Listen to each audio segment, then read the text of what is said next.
بسم اللہ الرحمن الرحیم۔ الصلاۃ والسلام علیک یا سیدی یا رسول اللہ وعلی آلک و اصحابک یا نور اللہ، اللہم صلی علی محمد کما تحب و ترضی عنہ۔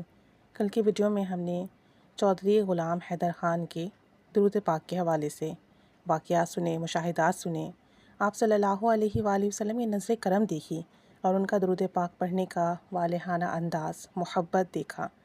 اور یہ محبت اور والہانہ انداز یہ تھا کہ انہیں روحانی پرواز نصیب ہوئی، ان کی روح اتنی لطیف ہوئی کہ وہ روحانی طور پر آپ صلی اللہ علیہ وآلہ وسلم کی مجالس میں حاضر ہوتے اور آپ صلی اللہ علیہ وآلہ وسلم خاص توجہ فرماتے۔ مزید چودھری صاحب فرماتے ہیں کہ کراچی میں اکثر چودھری غلام صاحب اپنے احباب کے ہاں گلشن اقبال یا پھر بہاری مسجد کے پاس اپنے گھر میں مغرب کے بعد اکٹھے ہو جاتے اور وہیں چائے پیتے اور کھانا کھاتے، اور پھر نماز عشاء کے بعد تک چودھری صاحب حضور صلی اللہ علیہ وآلہ وسلم کی زیارت بابرکت اور اس کے حصول کے لیے مختلف درود اور اذکار بتایا کرتے۔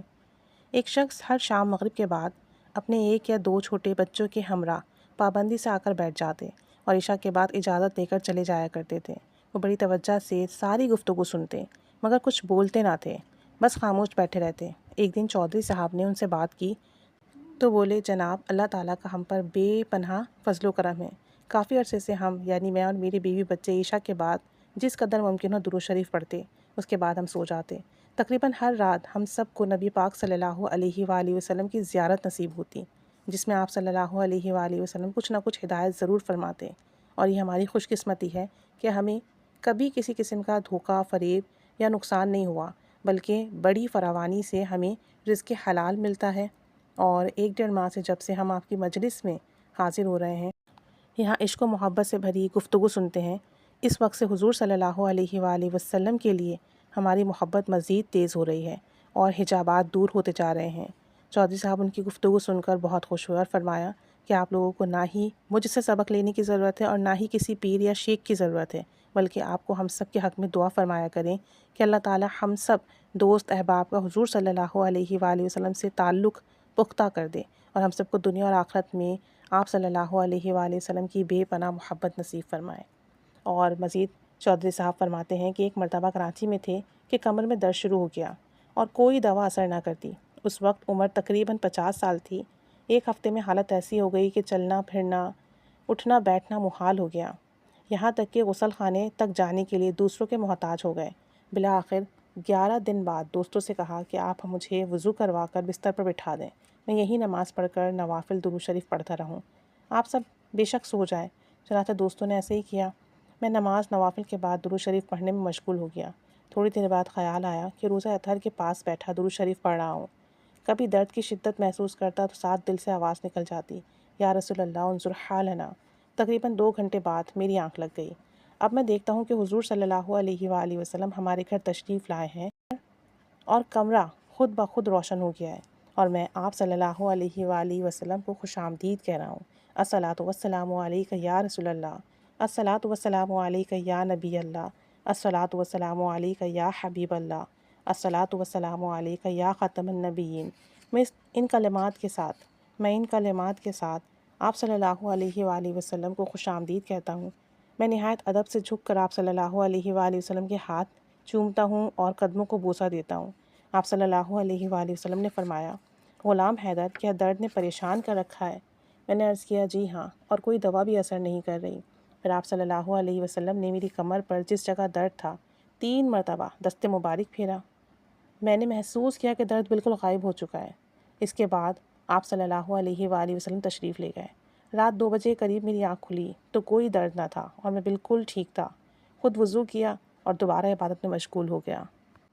چودھری صاحب فرماتے ہیں کہ ایک رات حسب معمول تقریباً 2 بجے نوافل ادا کر کے درود شریف پڑھ رہا تھا کہ ایک دم میرے کمرے میں روشنی ہو گئی اور ہلکی ہلکی خوشبو آنے لگی۔ اتنے میں حضور صلی اللہ علیہ وآلہ وسلم صحابہ کرام کے ساتھ تشریف لائے۔ مجھے درود شریف پڑھتا دیکھ کر خوش ہوئے اور فرمایا، غلام حیدر، ہم نے تمہارا نام عالموں کی فہرست میں شامل کر لیا ہے۔ میں نے عرض کی، یا رسول اللہ صلی اللہ علیہ وآلہ وسلم، آپ کی نگاہ رحمت ہے، ورنہ میں تو پڑھا لکھا نہیں ہوں۔ اس پر آپ صلی اللہ علیہ وآلہ وسلم نے ارشاد فرمایا، ہاں ہمیں معلوم ہے، مگر اس کا بندوبست ہم خود کریں گے۔ پھر آپ صلی اللہ علیہ وآلہ وسلم اور تمام صحابہ کرام رخصت ہو گئے۔ کمرے میں بہت دیر تک خوشبو قائم رہی اور میں کافی دیر تک بیٹھا درود شریف پڑھتا رہا۔ چودھری صاحب فرماتے ہیں کہ جب صبح جاگے تو سوچتے رہے کہ ان عالم فاضل لوگوں کے ساتھ میرا گزارا کیوں ہوگا، جو کہ اکثر مسائل ایک دوسرے کے ساتھ شیئر کرتے ہیں، ان مسائل میں الجھتے ہیں، جھگڑتے ہیں، تو میں کس طرح ان کے ساتھ مطلب چل سکوں گا۔ تو رات کو خواب میں حضور صلی اللہ علیہ وآلہ وسلم تشریف لائے اور ارشاد فرمایا کہ غلام حیدر کیا پریشانی ہے، ہم نے تمہارا نام باطنی علوم کے عالموں کی فہرست میں شامل کیا ہے۔ یہ لوگ تو اولیاء اللہ ہوتے ہیں، مشاہدات مسائل میں باہم اختلاف میں نہیں پڑتے۔ میری خوشی کی انتہا نہ رہی، مگر دل میں یہ خیال آیا کہ مجھے نہ ظاہری علم سے آشنائی ہے نہ باطنی علم سے۔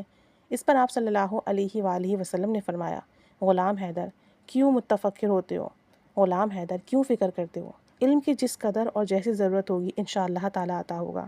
ہم ان قریب تمہیں ایک خاص ذمہ داری بھی سونپیں گے اور تم فکر مند اور پریشان بالکل نہ ہو، وقت پر تمام بندوبست ہو جائیں گے۔ اس کے بعد حضور صلی اللہ علیہ وآلہ وسلم نے تبسم فرمایا اور پھر تشریف لے گئے۔ چودھری صاحب فرماتے ہیں کہ ان بشارتوں کے 2-3 دن بعد حسب معمول آدھی رات کو میں اٹھا درود شریف پڑھ رہا تھا کہ کمرے میں خوشبو روشنی پھیل گئی اور نبی کریم صلی اللہ علیہ وآلہ وسلم صحابہ کرام کے ہمراہ تشریف لائے اور ارشاد فرمایا، ہم تمہاری آدھی رات شب نوافل کی ادائیگی اور درود شریف پڑھنے سے بہت خوش ہیں، اور ہم نے تمہیں قطب العالم کا مرتبہ عطا کیا۔ میں نے درود شریف پڑھتے ہوئے کھڑے ہو کر نہایت ادب سے عرض کیا، یہ آپ صلی اللہ علیہ وآلہ وسلم کی اس ادنا امتی اور غلام پر بے حد نگاہ رحمت عنایت ہے، ورنہ میں اس قابل نہیں، بالکل بھی اس قابل نہیں۔ آپ صلی اللہ علیہ وآلہ وسلم مسکرائے اور ارشاد فرمایا کہ ہم علم بھی عطا کریں گے، جس وقت بھی جس قدر اور جیسی ضرورت ہوگی انشاءاللہ دل و دماغ پر اترتا رہے گا، اور اس طرح ہم اپنے امتی مقربین اور اولیاء کی رہنمائی کرتے رہتے ہیں۔ انہیں کفر و شرک اور برائی کے مقابلے میں ہمیشہ غلبہ نصیب ہوتا ہے، اور یہ لوگ کبھی بھی مرکز و دین کے لیے شرمساری کا باعث نہیں بنتے، بلکہ یہ ہمارے مقرب محبوب امتی ہوتے ہیں۔ یہ کہہ کر آپ صلی اللہ علیہ وآلہ وسلم تشریف لے گئے۔ آپ دیکھیں ایک شخص نے درود پاک محبت سے پڑھنا شروع کیا، گناہوں سے بچنا شروع کیا، آدھی رات کو اٹھ کے عبادت کرنا شروع کی، درود پاک پر خاص توجہ کی، اور آپ دیکھیں کہ اللہ تعالیٰ نے کیسے مقام انہیں عطا فرمائے، بلند مقام، اعلیٰ مقام۔ آپ صلی اللہ علیہ وآلہ وسلم کی توجہ سے، ان کی محبت سے فرش سے اٹھا کر عرش تک انہیں پہنچا دیا گیا، اور یہ سب کچھ درود پاک کی برکت ہے۔ درود پاک جس نے بھی چنا، اپنا وقت لگایا اور محبت سے پڑھا، اور حضور صلی اللہ علیہ وآلہ وسلم کی محبت کے لیے پڑھا، بس پھر اس کے دن اور رات، شب و روز، اس کے تمام کام، اس کی تمام معاملات ایسے سنورتے ہیں کہ میں اور آپ اسے تصور ہی نہیں کر سکتے۔ اللہ تعالیٰ ہمیں بھی درود پاک کا عاشق بنائے، آمین، صلی اللہ علیہ وآلہ وسلم۔